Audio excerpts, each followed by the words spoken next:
name is Patrick Marcinko. I'm a financial advisor at Bogart Wealth and also a certified financial planner. And I want to welcome you to our webinar this morning about interest rates. So let's go ahead and get started. So for those who might be new to our firm, our mission is to help clients achieve financial peace of mind by preserving and maximizing intergenerational wealth. Now, a little background on us. We have over $2.9 billion of assets under management. We work with approximately 1,377 households. We are a registered investment advisor. What that means is that we are an independent fiduciary advisor working in your best interest. We custody our assets at Charles Schwab for your protection, and we are one of the things I'm most proud of, a fee-only wealth management firm. Here is our leadership team, including our founder, James Bogart. Bogart has financial advisors located here with me in McLean, Virginia. We also have a team in Houston, and we work with clients in numerous states as well as numerous countries.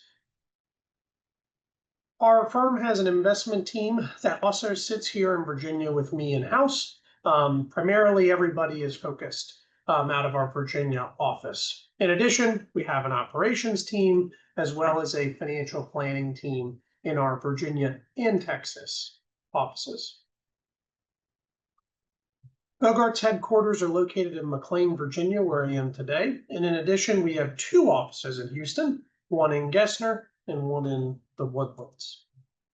So for those of you who work with us, you know that planning is at the heart of what we do. Now, most people think that planning for retirement is just about the investment management piece of it. But everyone's situation is a little bit different. And it's important to focus on your goals and manage the issues that are most important to you throughout your plan. So if you're new to Bogart and have not gone through our planning process, I encourage you to reach out to your advisor or myself, and we can talk specifically about what you and your family are working towards.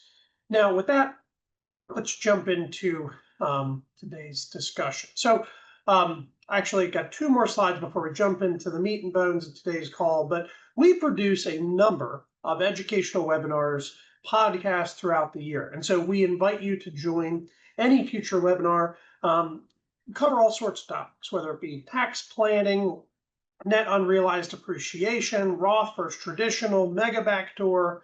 We really try and provide a not only timely content, but a wide variety as well.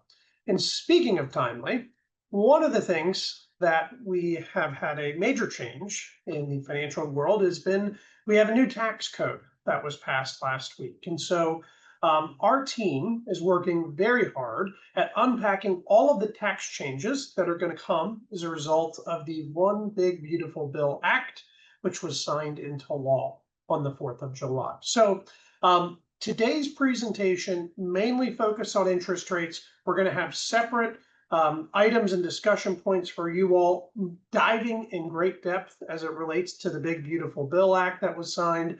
But just a couple highlights that we've already seen and that we may have a pretty profound impact on our clients' finances. The first, the lower tax brackets and increased standard deduction that was passed from the 2017 Tax Cuts and Jobs Act will not sunset back. If you recall, tax rates next year were going to sunset to what they were prior to 2017. That is not the case anymore. The tax rates that were passed as part of the 2017 cuts have been made permanent. Additionally, seniors will get an extra deduction, and the child tax credit is increasing. There is some nuance to that based on income limits, kind of beyond the scope of today's call. But if you have any questions on this, myself and the rest of the Bogart advisors are more than happy to help. So a couple other things on here we just want to highlight.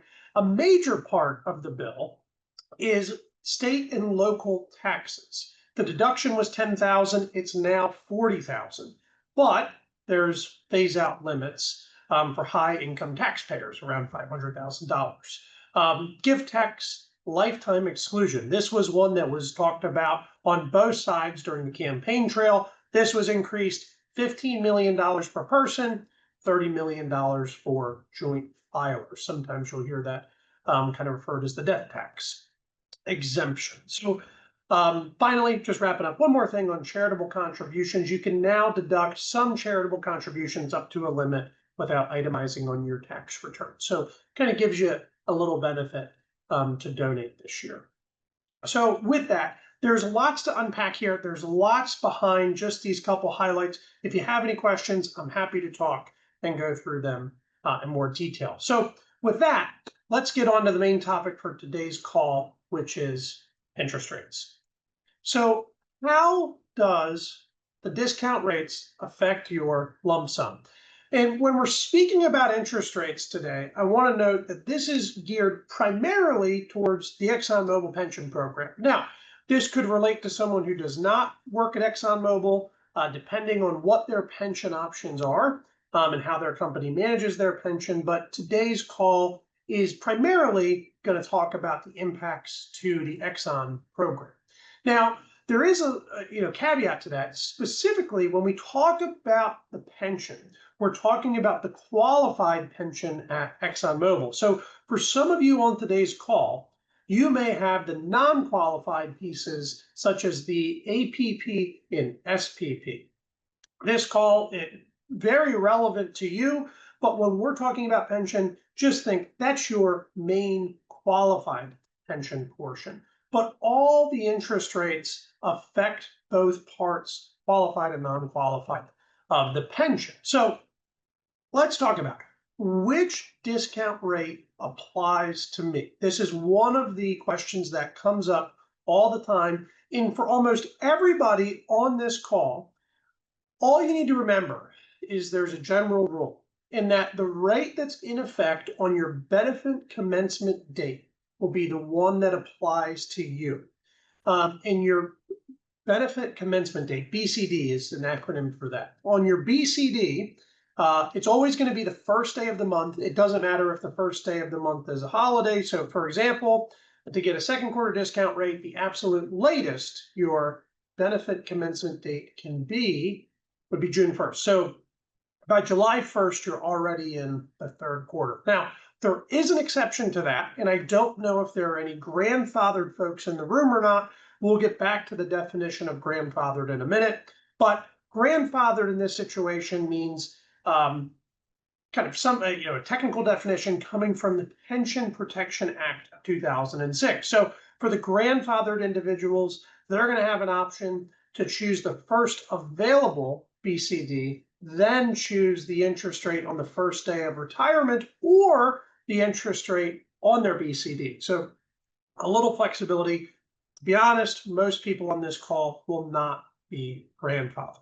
And so for those folks, what that means is that an individual would have to make their last day of employment on June 29th, and this would result in the first day of retirement being June 30. At this point, they could choose between second or third quarter interest rates.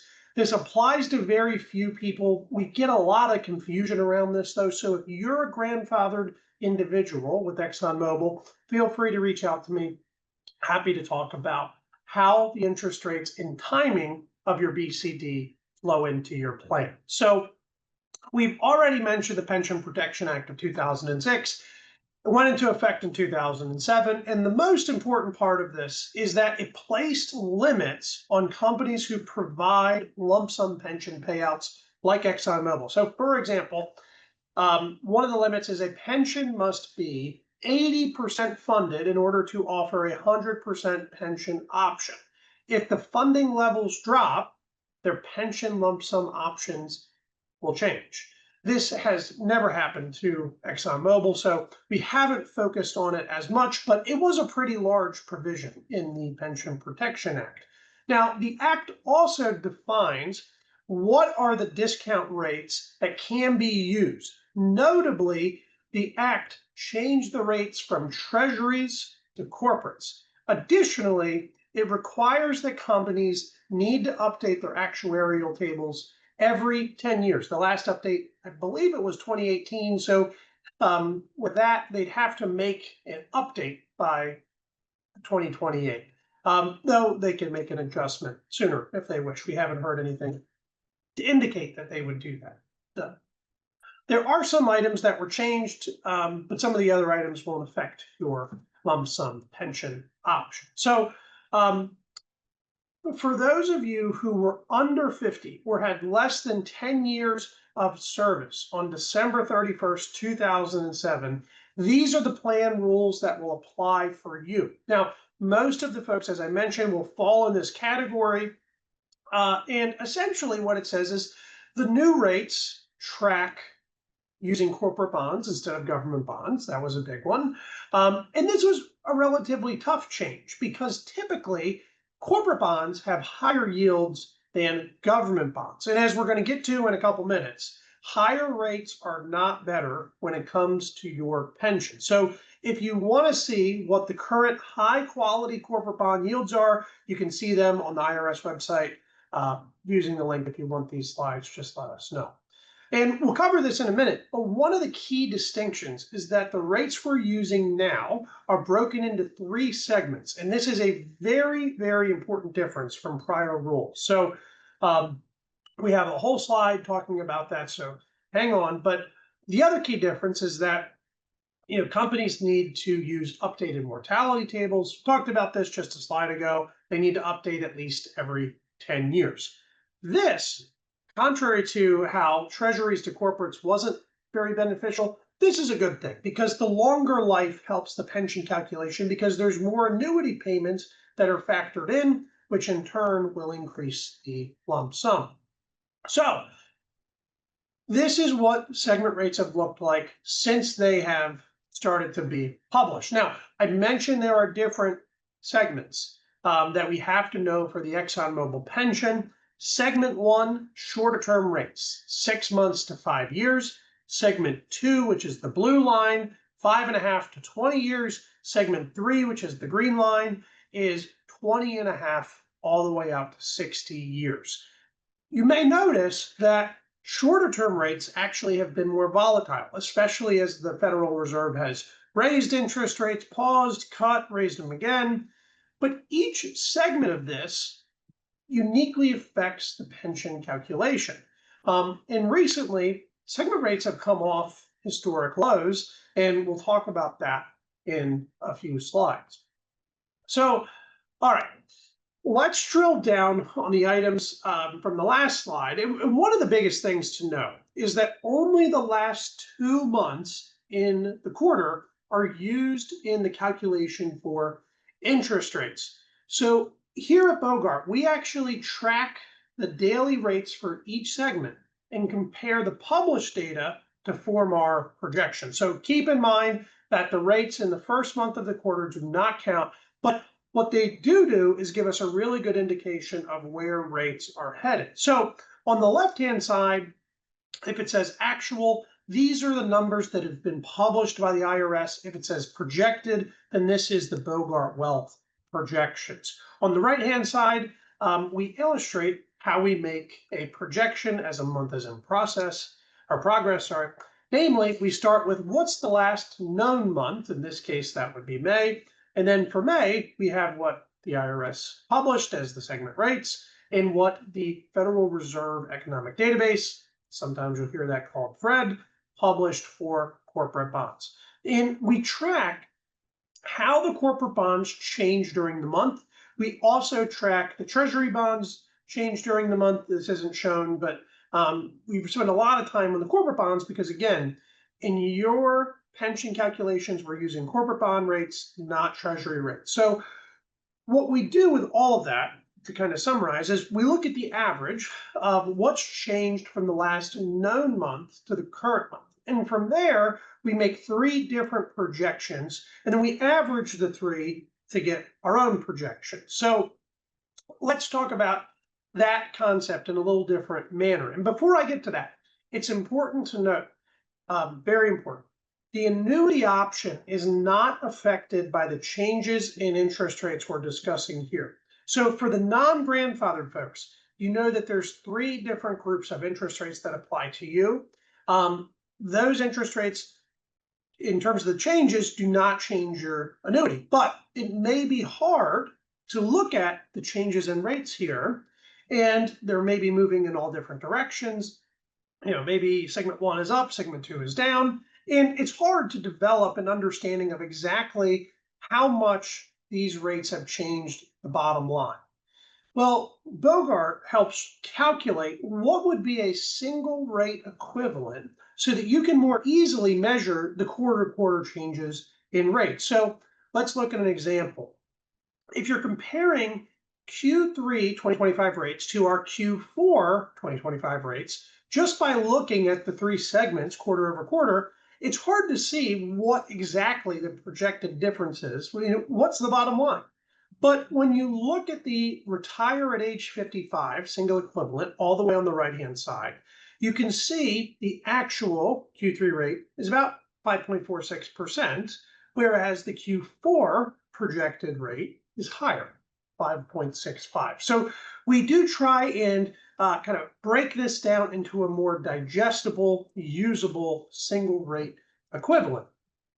And in the last few slides, we've talked about the short-term moves in the single rate equivalents for the non-grandfathered folks. Well, I also just want to take a moment before we get into more calculations and look at, from a historical perspective, that corporate rates similar to the 30-year Treasury we looked at on a prior slide, they're very, very well off the highs that we saw in the 80s and 90s. And during the pandemic, rates dropped to some of the lowest levels that we've seen in decades. Now, since then, as I'm sure you all know, we've seen interest rates move higher, but we still remain well below the highs of a few decades ago. So if you have any questions about our projections, where we think rates are headed, how we're getting to some of these calculations, I'm happy to talk, or any Bogart advisor is always happy to connect about the potential changes in interest rates to your financial plan. Okay, let's dive a little bit deeper into the calculation. So we've discussed the interest rates and what interest rates are used for the ExxonMobil pension. Now let's discuss how does the interest rates impact my lump sum. And one of the things to think about is that when you retire, you don't actually have to elect the pension, believe it or not. And this is something that you need to work with your Bogart advisor on and talk about whether or not this makes sense. So you actually can retire and in some cases defer the pension, but a lot of nuance to that. Happy to talk a little bit more about your specific situation. And so coming back to the calculations, in the next couple slides, we're going to look at really a deep dive of under the hood, how the calculations work. And just again, to reiterate, interest rates do not impact the annuity value. So in this example, we're looking at a change in interest rates and really what the impact would be on the lump sum. So in this example, we're going to talk about age, life expectancy, and interest rates. In this scenario here, we're looking at a 60-year-old retiree. The annuity value is actually about $75,000. This equates to a $1 million lump sum even. Now, the factors that affect this, well, first let's talk about life expectancy. Their life expectancy in this scenario is 84. So you can see that we model out payments through age 83.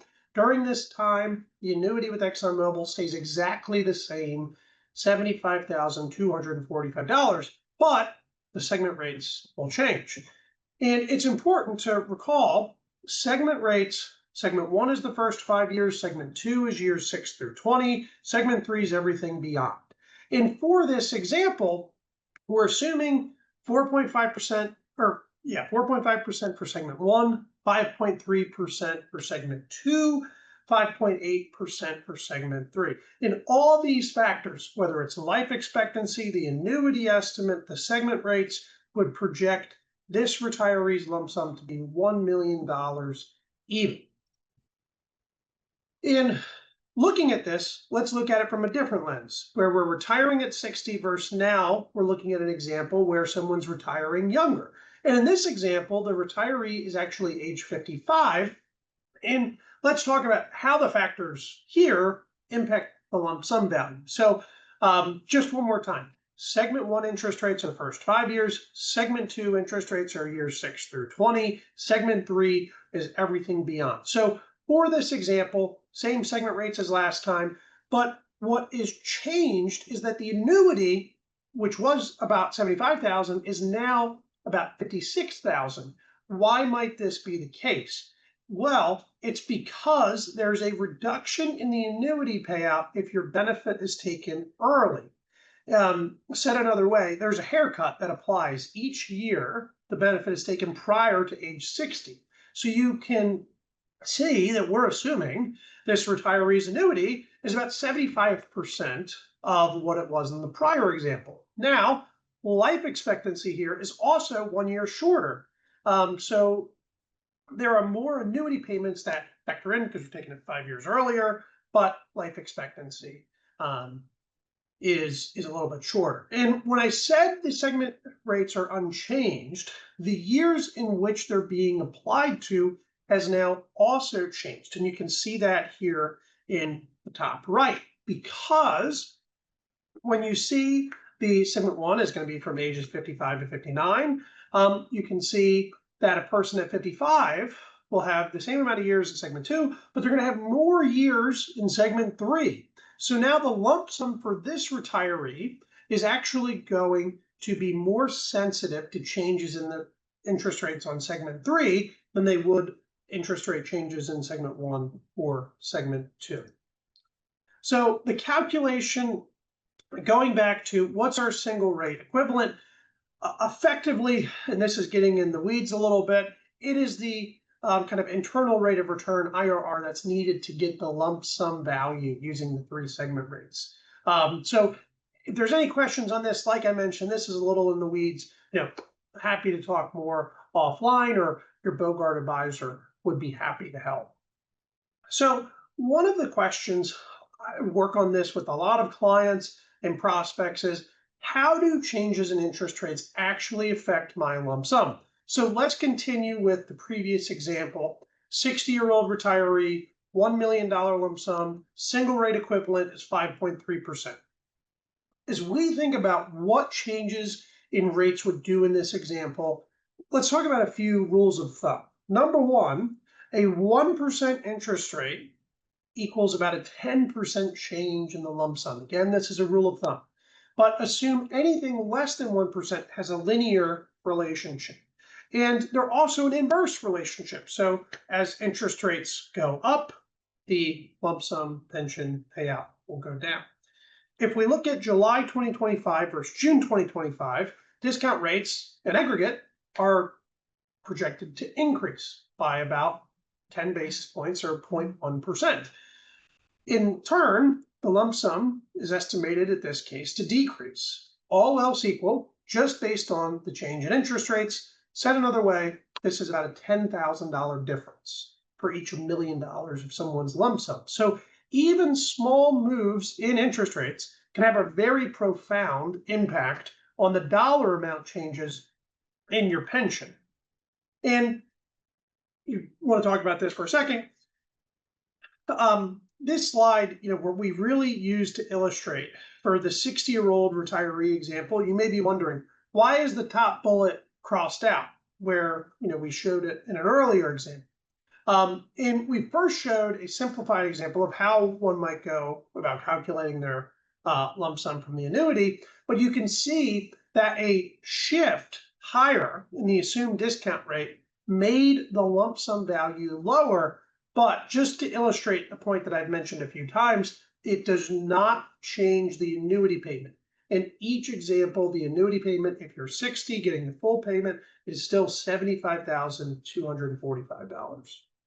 So one of the things question that is discussed very frequently with our clients and prospects is when to consider delaying the pension.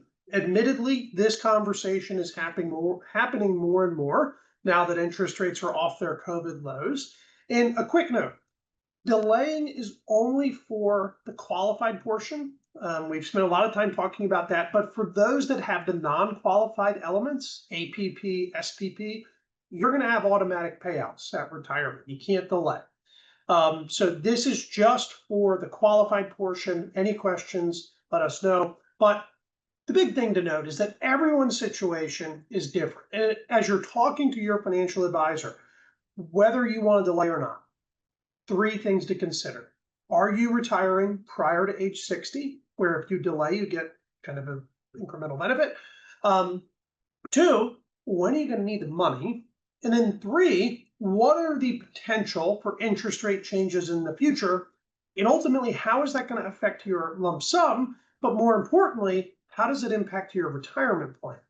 And if we can do all of those things, you'll have a really good understanding of whether or not you should delay.